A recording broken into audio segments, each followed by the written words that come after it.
Professor Ping. We are going to be doing some stuff. I'm going to be reading from my queer horror novel that I wrote. It's queer and it's a horror novel, so two great things. It is available on Amazon.com for Kindle and paperback, as long as capitalism still exists. So I apologize for that, but I can't do anything about that. So yeah, is that it? Anything else? I'm going to be reading a random chapter, so if you don't know what's going on, you'll have to find that book, I guess. A few things I want to mention before we start. Just some reminders to everyone. Water is life. Black Lives Matter. Support sex workers. And fuck TERFs.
It was August.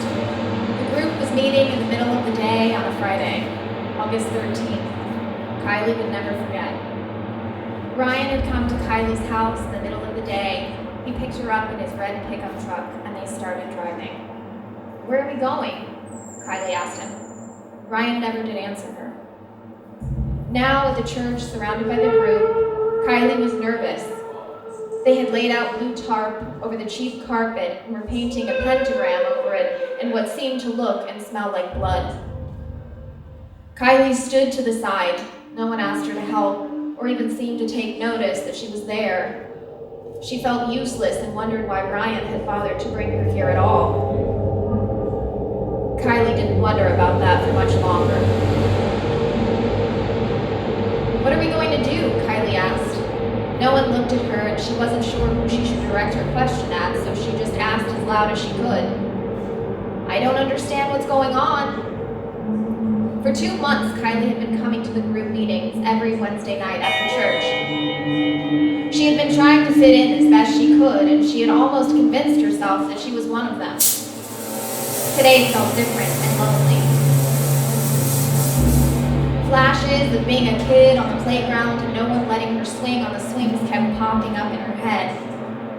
"It's a common misconception that anyone can become a witch," Mr. Foster had excitedly explained in one of her first meetings with the group. Anyone can perform magic, create a spell, and participate in witchcraft, but that does not make you a witch. You were born a witch or you were born human. You cannot be both. It's a scientific fact. Kylie had wanted to believe or to be convinced that all of this was real. She truly wanted her world to be larger than she'd been allowed to believe it could be, and she wanted her beliefs to be challenged. There was a pull inside Kylie, a need for her to be proven wrong about what she thought was real in this world. Even now, as the group gathered in a circle around a blood-painted pentagram on the floor of a church, Kylie did not truly believe. Some part of her could not and would not understand what was happening around her. Rather, she didn't understand what was about to happen. Monique placed an amethyst stone at each of the 5 points of the pentagram. Kylie didn't understand what was happening, but whatever it was seemed like witchcraft to spell. Lana had spoken of ways to combat against Sibylline, but it had never been brought up that the group might use magic and spells of their own to do so. "What's the amethyst for?" Kylie asked to an empty audience. "It's part of the ritual," Lana answered as she moved past Kylie quickly. Everyone seemed to have a task, moving around the room to light candles. Different types of herbs were poured into small bowls and placed strategically inside the pentagram. The group seemed to have a working knowledge of what was supposed to happen today, except Kylie, who only stood there watching each member put her future inside their hands. "Amethyst is used for healing, generally," Monique answered Kylie. "We're using it now to try and heighten psychic awareness in each other, to make us more present.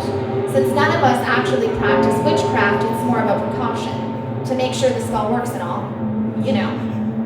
"Oh," Kylie smiled. She looked around at all the movement happening without her. "Cool."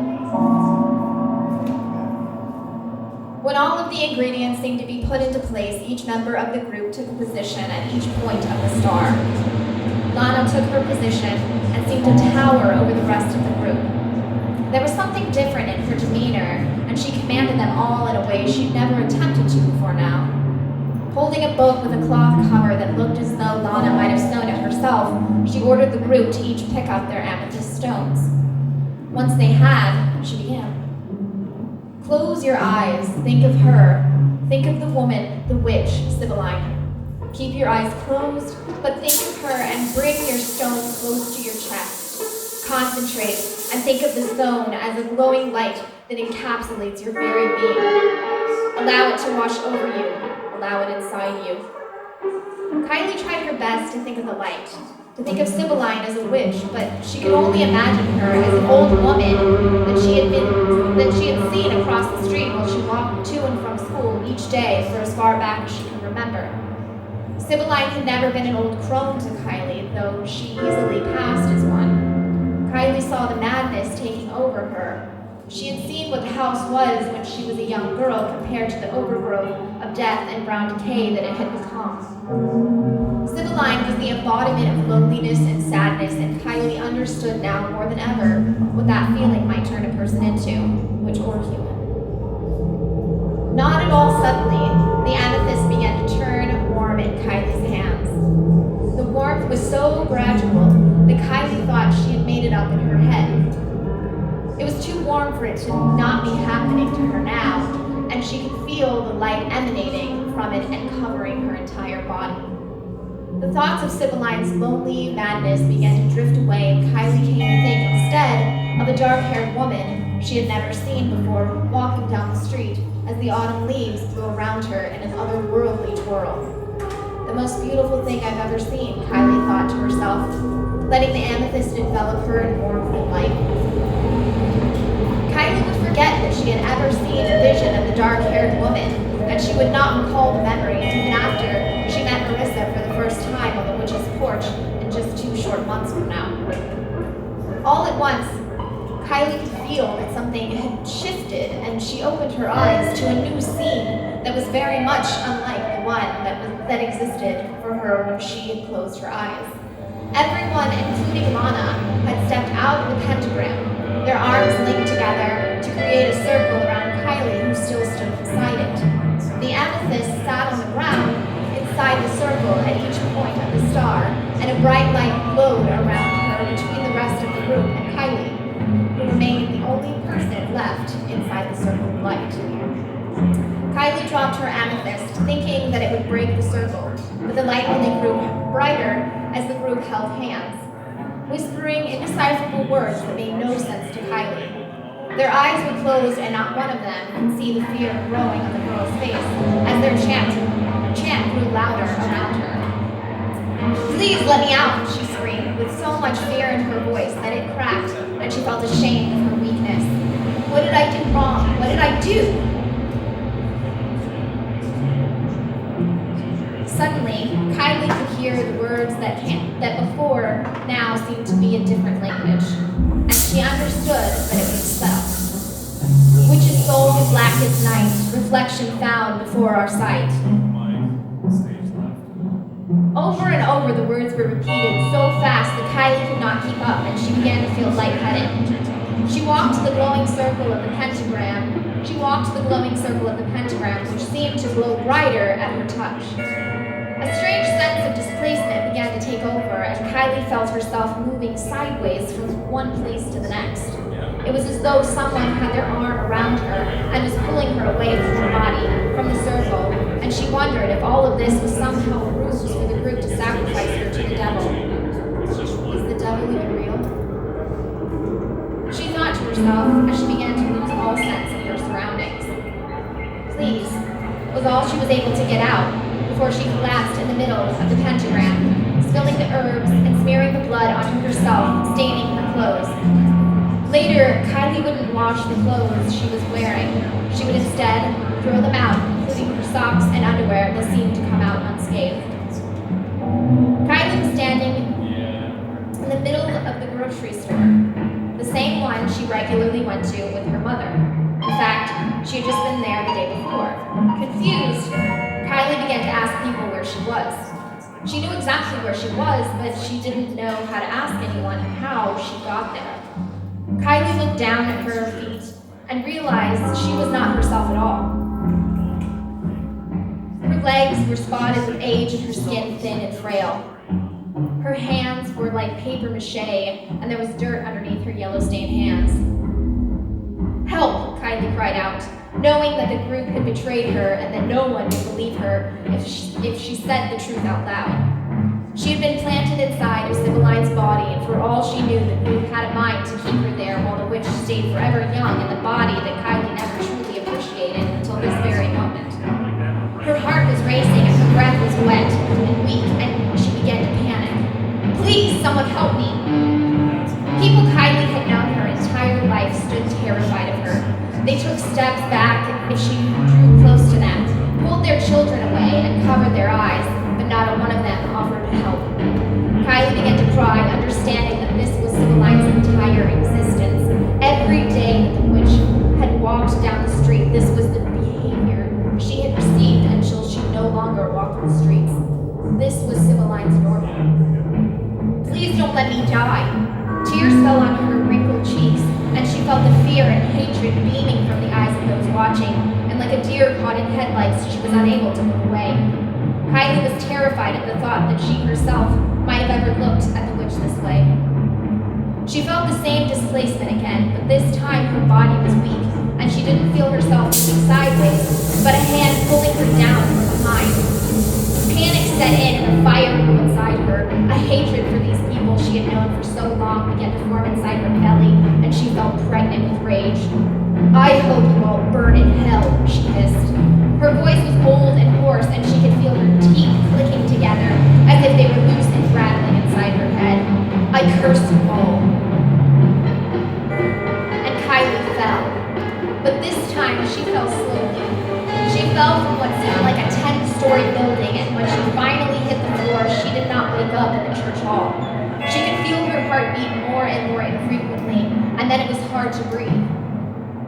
The sensation reminded her not at all of falling asleep, like fairy tales tell you. Her chest felt literally as though it was splitting apart, and Kylie could not seem to catch Sybiline's breath at all to call out in pain.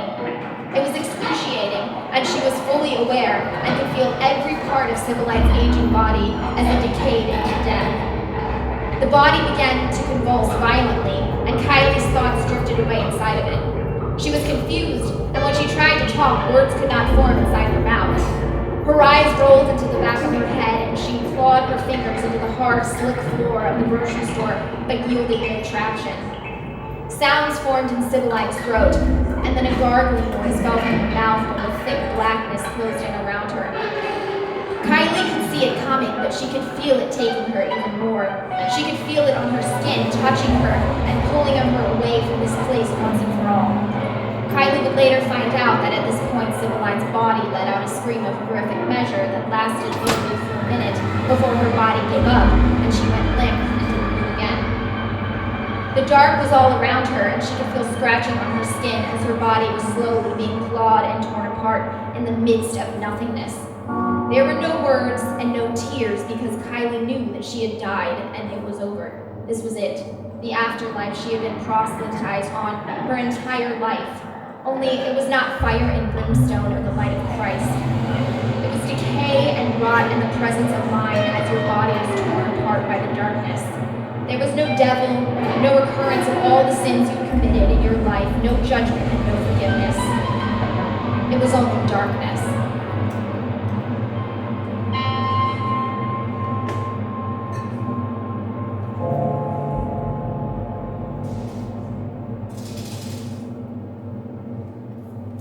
The darkness, as it fed on the life your body could no longer sustain.